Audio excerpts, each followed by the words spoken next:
ವಿಷಯ ಅಂತ ಹೇಳಬೇಡ, ಅದನ್ನು ನಿನ್ನವರು ದೊಡ್ಡ ಕೆಲಸ ಅಂತ ಹೇಳಬಹುದು. ಯಾಕೆ ಗೊತ್ತುಂಟು, ನೀನು ಗೋಪಾಲಕರ ಒಡನಾಟ ಮಾಡುವನಲ್ಲ. ಕುರುಬರ ಹಳ್ಳಿಗೆ ಹರಳು ಮಾಣಿಕ ಅಂತ ಒಂದು ಗಾದೆ ಉಂಟು. ಆ ಗೋಪಾಲಕರಿಗೆ ಬೇರೆ ದೊಡ್ಡ ವ್ಯಕ್ತಿ ಸಿಗಲಿಲ್ಲ, ನೀನು ದೊಡ್ಡ ಅಂತ ಹೇಳಿದ್ರು. ಅವರು ಹೇಳಿಕೊಳ್ಳಿಲ್ಲ, ಅದರ ಬಗ್ಗೆ ಆಕ್ಷೇಪ ಅಲ್ಲ. ನಿನಗೆ ಒಂದು ಸಣ್ಣ ಕಿರಿಯನ್ನು ಕೇಳುವುದಕ್ಕೆ ಸಾಧ್ಯ ಉಂಟೇನೋ? ನಾನು ಅದನ್ನೇ ಹೇಳುದು. ನೀನು ಹೇಳುವ ಈ ಕತೆ ಹೇಗಾಯ್ತು ಗೊತ್ತ? ಹೇಗಾಯ್ತು? 10 ಹೆತ್ತವಳಲ್ಲಿ ಒಂದು ಹೆತ್ತವಳು ಹೋವಿನ ನೋವನ್ನು ಹೆರಿಗೆಯ ನೋವನ್ನು ಹೇಳಿದ ಹಾಗಾಯ್ತು. ನಾನೇನು ಮಾಡಿದ್ದೇನೆ ಗೊತ್ತೋ? ಏನು ಮಾಡಿದ್ದೀಯ? ಜಾಂಬವಂತ ನಾನೆಂದು ಹೇಳಿದನಲ್ಲ, ರಾಮದೇವರ ಕಥೆ ಗೊತ್ತಾ ನಿನಗೆ? ಆ ರಾಮನ ಜೊತೆಯ ಸೇನೆಯಲ್ಲಿದ್ದಂತಹ ಜಾಂಬವನೇ ನಾನು. ರಾಮ ಸೇನೆಯಲ್ಲಿದ್ದವ ಸೀತಾದೇವಿಯನ್ನು ರಾವಣ ಅಪಹರಿಸಿಕೊಂಡು ಹೋದಲ್ಲಿ ಅವಳನ್ನು ಪಡೆಯುವುದಕ್ಕಾಗಿ 3 ಯೋಜನೆ ವಿಸ್ತಾರವಾದ ಲವಣಾರ್ತಿಗೆ ಸೇತುವೆಯನ್ನು ಕಪಿಗಳ ಸಹಾಯದಿಂದ ಅಲ್ಲಿ ನಡೆಯುತ್ತಿತ್ತು. ನೀಲನ ನೇತೃತ್ವದಲ್ಲಿ ಮಂಗಗಳು ಏನು ಮಾಡಿದ್ರು ಗೊತ್ತೋ? ಏನು ಮಾಡಿದವು? ಕಲ್ಲು ಬಂಡೆಗಳನ್ನು, ಮರದ ದಿಮ್ಮಿಗಳನ್ನು, ಮಣ್ಣನ್ನು ಹೊತ್ತು ಸಮುದ್ರಕ್ಕೆ ಹಾಕುತ್ತಿದ್ರು. ಈ ಕೆಲಸ ಬೇಗ ಆಗಬೇಕು, ಇಷ್ಟು ಹೊತ್ತು ಕಾಲಮಿತಿಯಲ್ಲಿ ಆಗಬೇಕು. ಅದಕ್ಕೆ ಒಮ್ಮೆ ಮಾಡಿ ಮುಗಿಸೋಣ ಅಂತೇಳಿ ಕೈಲಾಸ ಪರ್ವತ ಎಡೆಗೆ ಹೋಗಿ ಆ ಉಮಾಮಹೇಶ್ವರ ಇದ್ದಾನಲ್ಲ, ಪಾರ್ವತಿ ದೇವಿ, ಅವನಲ್ಲಿರುವಂತಹ ಬೆಟ್ಟವನ್ನು ನನ್ನ 2 ಕೈ ಅದನ್ನು ಎತ್ತಿ ಸಮುದ್ರದ ಮಧ್ಯದಲ್ಲಿ ಇಡ್ತೇನೆ ಅಂತ ಹೋದೆ. ಆಗ ಪರಮೇಶ್ವರ ದೇವ ಏನು ಮಾಡಿದೆ ಗೊತ್ತಾ? ಚಂದ್ರಶೇಖರನ ಮನೆಯನ್ನು ಹಾಳು ಮಾಡುವುದಕ್ಕೆ ಹೊರಟಿದ್ದಿಲ್ಲ.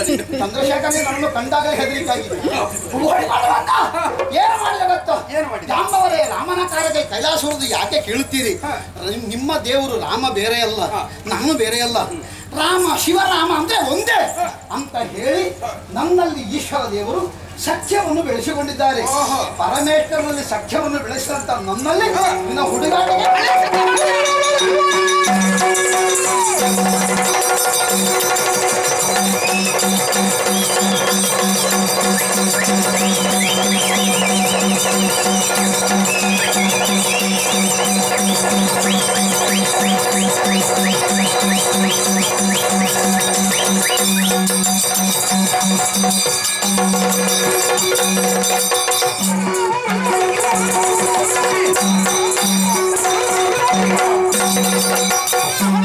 ಹೇಳಿದ ಕ್ಷಣ ನಿನ್ನ ಮಾತುಗಳನ್ನು ಕೆಲವು ಮೂಲಕ ಇಲ್ಲಿಂದ ಹೊರಟು ಹೋಗ್ತೇನೆ ಎನ್ನುವ ಹಾಗೆ ಭಾವಿಸಿದ್ಯಾ?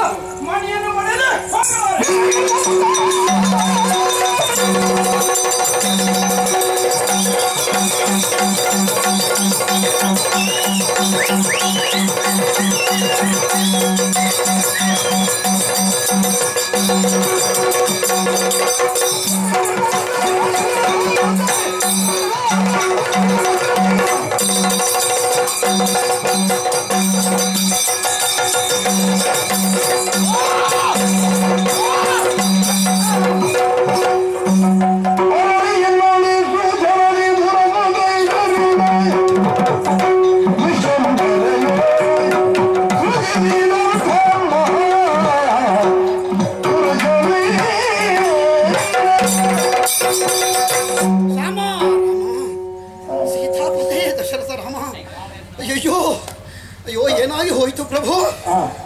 ಸಾಮಾನ್ಯ ಮನುಷ್ಯನನ್ನು ಗ್ರಹಿಸಿ ಇವನಲ್ಲಿ ಹೋರಾಟಕ್ಕೆ ಹೋದೆ.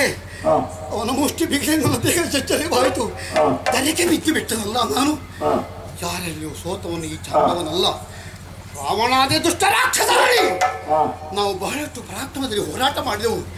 ಶ್ರೀರಾಮ ದೇವರಿಂದ ಶಹಬಾಸಗಿರಿ ಎಂಬ ಹೊಗಳಿಕೆ ನಾವು ಪಡೆದವರು. ಅಂತ ಜಾಂಬವನಿಗೆ ಸೋಲಾಯಿತೇ.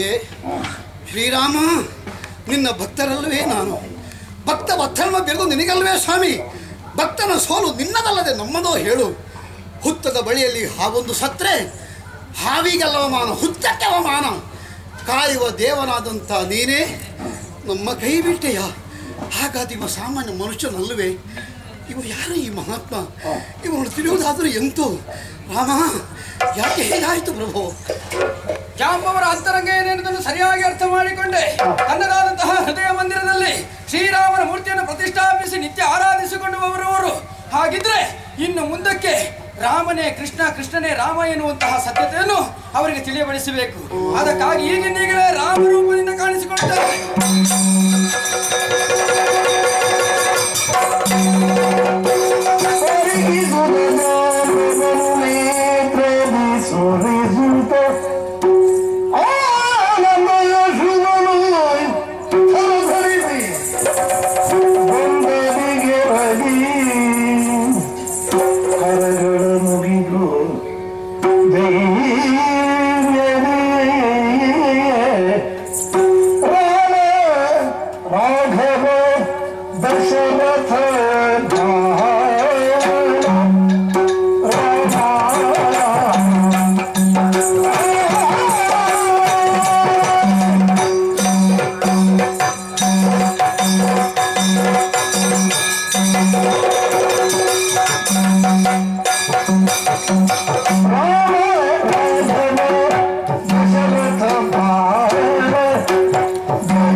ದುಃಖಿಸ್ತಾ ಇದ್ದೇವೆ, ನಮಗೆ ಮರಣವಿಲ್ಲ, ನಾವು ಚಿರಂಜೀವಿಗಳು.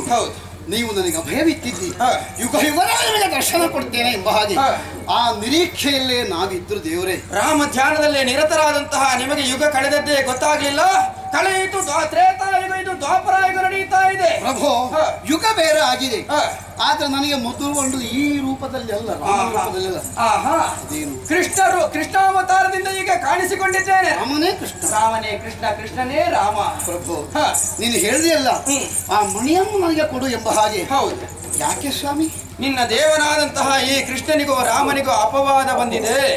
ರಾಮದೇವರು ಅಪವಾದಕ್ಕೆ ಬಹಳಷ್ಟು ಹೆದರುತ್ತಾರೆ ಎಂಬುದು ಸೀತಾ ಪರಿತ್ಯಾಗದಲ್ಲಿ ನಾವು ಕಂಡುಕೊಂಡ ಸತ್ಯ. ಹೌದು. ಆ ಮಣಿಯನ್ನು ನಾನು ಕೊಲೆ ಮಾಡಿ ಅಪಹರಣ ಮಾಡಿದ್ದೇನೆ ಎನ್ನುವಂತಹ ಅಪವಾದ ನನ್ನ ಪಾಲಿಗೆ ಬಂದಿದೆ. ಆದ್ದರಿಂದಲೇ ನಿನ್ನ ದೇವರು ಅಪವಾದದಿಂದ ದೂರವಾಗಬೇಕಿದ್ರೆ ಆ ಮಣಿಯನ್ನು ನನ್ನ ಕೈಗೆ ಕೊಡುವೆಯಾ? ನೀನು ದೇವರಲ್ವೇ?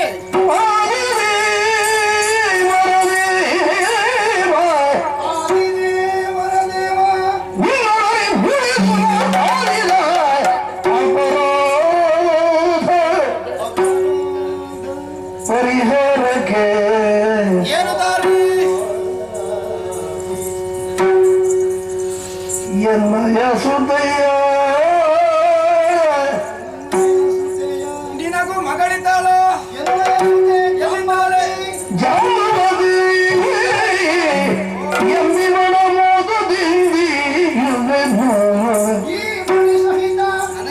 ಸಹಿತನಿಗೆ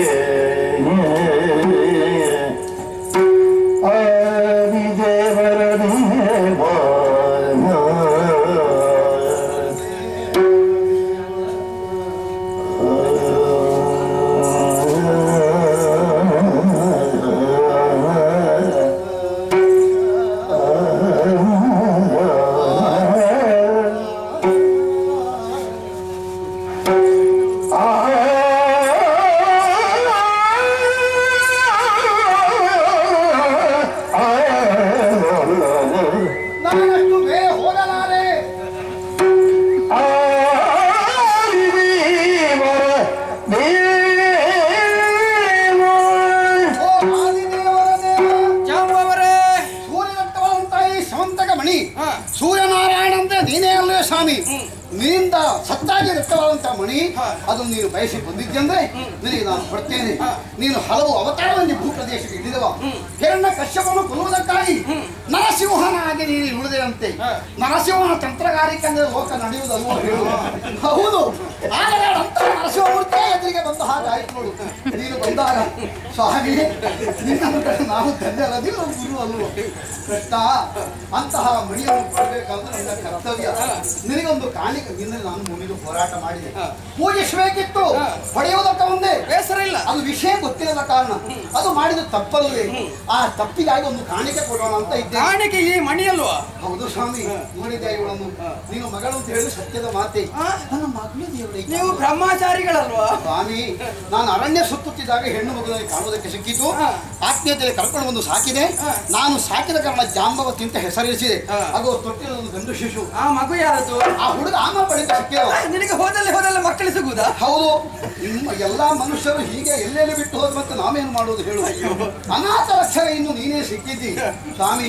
ನಿನ್ನಲ್ಲಿ ನನ್ನಲ್ಲಿ ಒಂದು ಕೇಳಿಕೆ. ಏನು? ಅನಾಥರಾದಂತ ಇವರನ್ನು ರಕ್ಷಿಸಲಿಕ್ಕೆ ಇನ್ನು ನಾನಲ್ಲ, ನೀನು. ಅನಾಥ ಬಂಧುವೇ ನನ್ನ ಬಳಿಗೆ ಬಂದ ಕಾರಣ ಮಣಿಯನ್ನು ಕೊಡುವುದರ ಜೊತೆಯಲ್ಲಿ ಕನ್ಯಾ ಮಣಿಯಾದಂತ ಮಗಳ ಜಾಂಬವತಿಯನ್ನು ನೀನೇ ಕೊಡ್ತೇನೆ. ಒಂದಕ್ಕೊಂದು ಉಚಿತವ. ಹೌದು, ಆದ್ರೆ ಮಣಿಯ ಇವಳು ಸ್ವೀಕರಿಸುವುದಲ್ಲ, ಇವಳನ್ನು ಮದುವೆ ಆಗಬೇಕು. ನನಗೆ ಈಗಾಗಲೇ ಮದುವೆ ಆಗಿದೆ ಪುಣ್ಯಾತ್ಮ. ಹೌದು, ರಾಮದೇವರು ಏಕಪತ್ನಿ ವ್ರತಸ್ಥ ಕೃಷ್ಣ. ಸಮುದ್ರಕ್ಕೆ ಎಷ್ಟು ನದಿಗಳು ಸಮುದ್ರ ಬೇಡ ಅಂತ ಹೇಳುತ್ತಲ್ಲ? ಬೇಡ ಅಂತ ಹೇಳುವುದಿಲ್ಲ, ಆದ್ರೆ ಕರ್ಕೊಂಡು ಹೋದ್ರೆ ಮನೆಯಲ್ಲಿ ಗಲಾಟೆ ಆದ್ರೆ ಆದ ಕಾರಣ ದೇವರೇ ಇವುಗಳನ್ನು ನೀವು ಧರಿಸಬೇಕು. ಇದು ಕಾಡಿನ ಹೂಗಳಿಂದ ಸಿದ್ಧಪಡಿಸಂತ ಈ ಹುಷ್ಪ ಮಾಲೆ. ನಮ್ಮ ಮಾವ ಜಿಪುಣ ಮಾವ ಏನು ಖರ್ಚು ಮಾಡುವುದಕ್ಕಿಲ್ವಾ? ಏನು ದೇವರೇ, ಊರದಲ್ಲಿರುವ ಹೂಗಳಿಗೆ ಕರುವಂತ ಪರಿಮಳ ಉಂಟು ಇಲ್ಲ. ಕಾಡಿನಷ್ಟು ಪರಿಮಳವಾದ ಹೂಗಳು ಇದರಷ್ಟು ವಿಶೇಷ ಆತ್ಮಶ್ರೀಮಂತಿಗೆ ಹೆಚ್ಚು ಮಗಳೇ. ಆಗ ಶಂಕವೂರಿನ ದೇವರು ಇವರೇ. ಮಗಳೇ, ನೀನಾಗ ಜೋಗುಳ ಹಾಡಿದ್ಯಲ್ಲ, ಇವರಿಗೆ ಸಪ್ತ ಸ್ವರ ರಾಗಗಳು. ಆ ಶಂಕದಲ್ಲಿ ಬೇರೆ ಬೇರೆ ರಾಗಗಳನ್ನು ಹಾಡ್ತಾರೆ.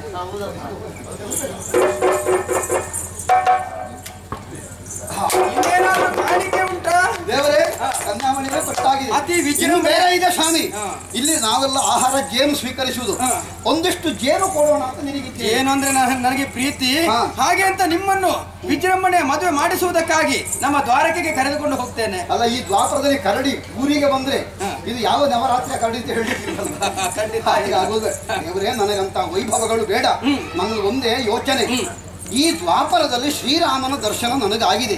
ಇನ್ನು ಮುಂದೆ ಯುಗ ಇದ್ರೆ ಅದು ಕಲಿಯುವುದು ಅಂತ ಇದೆ ಅಂತೆ. ಅಲ್ಲಿಯೂ ರಾಮ ದರ್ಶನ ನನಗಾಗಲಿ.